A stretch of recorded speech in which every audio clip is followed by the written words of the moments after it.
पूर्णा तालुक्यातील मोजे कळगाव येथील शेतकरी मल्लिकार्जुन वाघमोडे यांचे गेल्या 3 वर्षापासून सार्वजनिक बांधकाम विभाग पूर्णा व तहसीलदार पूर्णा यांच्यामुळे आर्थिक नुकसान झाले आहे.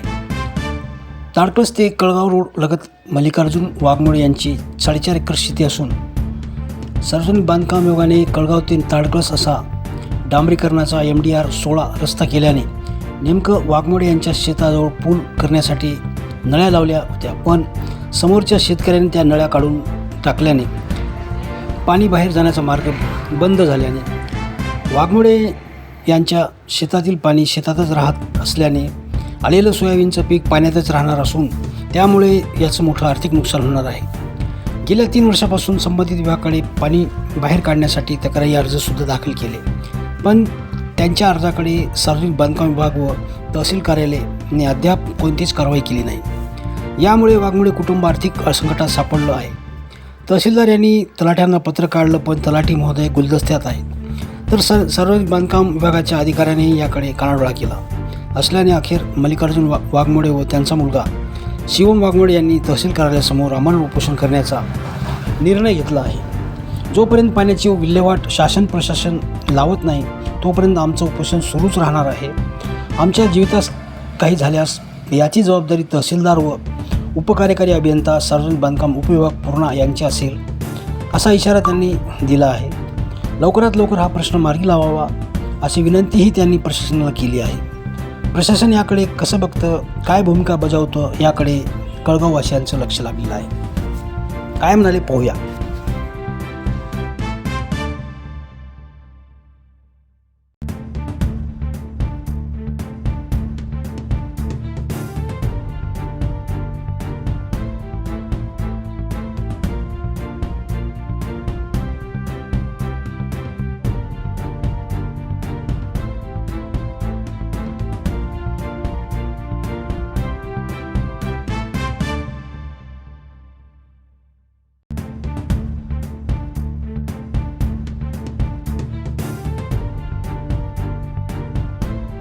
मल्लिकार्जुन वाघमोडे हे माझं जमीन आहे.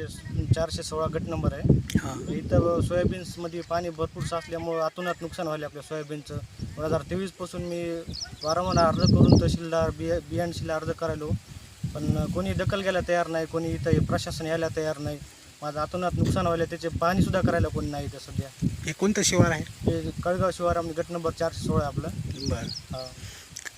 तलाठी मंडळाधिकारी तहसीलदार तलाठी मंडळ अधिकारी येतो, पाहणी करून जातो, बाकी काहीच नाही. बघा येत नाही, काही नाही, कोणी आलं नाही का अजून? नाही, कोणीच आलं नाही. आता तुम्ही काय करणार पुढं काय आता आमरण आपला उपोषणाचा अर्ज देणार आहेत. आम्ही बसणार आहेत तहसील ऑफिस समोर. आमचं म्हणणं काहीच नाही सरकारला, फक्त आमचं सोयाबीनचं नुकसान व्हायले, पाण्याचं नुकसान व्हायले, आपलं पाण्यामुळे आमचं सोयाबीनचं नुकसान व्हायले. ते जे BNCनं रोड केलेलं आहे त्याच्यासाठी आम्हाला नळ्या टाकून फक्त आमचं पाणी काढून देणं, बाकी काहीच नाही. नळ्या तयार आहेत, 4 नळ्या तयार आहेत. रोड क्रॉस नळ्या टाकून आमचा पाण्याचा मार्ग काढून द्यावा. आम्हाला बाकी काही मागणी नाही. आम्हाला काय सोयाबीनाचं नुकसान झालं त्याची मागणी आहे, फक्त आम्हाला आमच्या रोडची मागणी आहे. फक्त नळ्या टाकून आमचा पाण्याचा मार्ग मोकळा करून द्यावा. मल्लिकार्जुन केरबाजी वाघमोडे. बरं. काय तुम्हाला काय अडचण आहे इथं? काय अडचण आहे का साहेब? पाणी सगळ्या रस्त्यावर वावरांना झाले. कशामुळे व्हायले? काय रस्त्याचं पाणी अडवलं, रस्ता झाल्यामुळं पाणी अडवलं. आणि पाणी कधीपासून आहे तुम्हाला त्रास? 2023 पासून. त्यानंतर तुम्ही कधी प्रशासनाकडे गेली नाही का?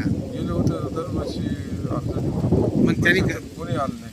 अजून आलं नाही? अजून अर्ज दिले कधी? अजून अशात दिला आता. तुम्हाला आजच का वाटलं की आता साहेब याला तर 4 दिवस पाणी राहिलं, सगळंच पाणी जळून जाते.